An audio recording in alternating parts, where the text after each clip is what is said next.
রবিবার কিছুটা চিকেন বাঁচিয়ে রেখে দিন, অন্য একটা দিন রাতে এইভাবে রেসিপিটা ট্রাই করতে পারেন। নমস্কার বন্ধুরা, চলে এসেছি আপনাদের জন্য একটি ডিনারের রেসিপি নিয়ে। এখানে আমি প্রথমেই চিকেনটা সিদ্ধ করে নেব। তার জন্য চিকেনটা দিয়ে তার মধ্যে জল দিয়ে তার মধ্যে গোটা গরম মশলা, হলুদ, সামান্য তেল আর সামান্য নুন দিয়ে চিকেনটাকে সিদ্ধ করে নেব। নামিয়ে রেখে দেবো চিকেনটা ঠান্ডা হওয়ার জন্য। এখানে শুকনো কলাই ভেজে নেব, গোটা গরম মশলা, শুকনো লঙ্কা, জিরে দিয়ে নামিয়ে রেখে দেবো। তার মধ্যে দিয়ে দেবো কাঁচা বাদাম। কাঁচা বাদামটা ভেজে নিয়ে তার মধ্যে আমি চারমগজ দিয়ে একটা পেস্ট বানিয়ে রেখে দেবো। চিকেন ঠান্ডা হয়ে গেলে আমি কাঁটা চামচ দিয়ে এইভাবে পুরো চিকেনটাকে খুলে নেব। ফ্রাই প্যান বসিয়ে তার মধ্যে দিয়েছি 3 চামচ তেল আর একটা বড় পেঁয়াজ কুচি। তার মধ্যে হাফ চামচ আদা বাটা, হাফ চামচ রসুন বাটা।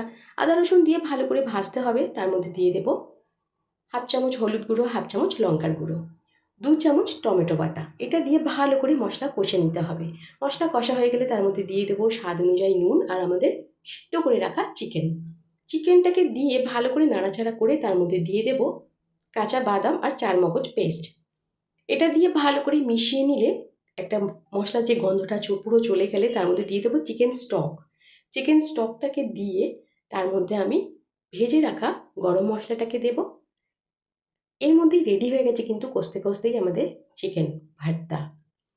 চিকেনটাকে আমি এইভাবে ডিম দিয়ে পুরো রেডি করে নিয়েছি। ডিমটাকে এক একটা ডিমকে 4টে করে টুকরো করে সাজিয়েছি, দিয়ে এইভাবে রেডি করে নিয়েছি। এইভাবে আমাদের রেডি হয়ে গেছে চিকেন ভর্তা।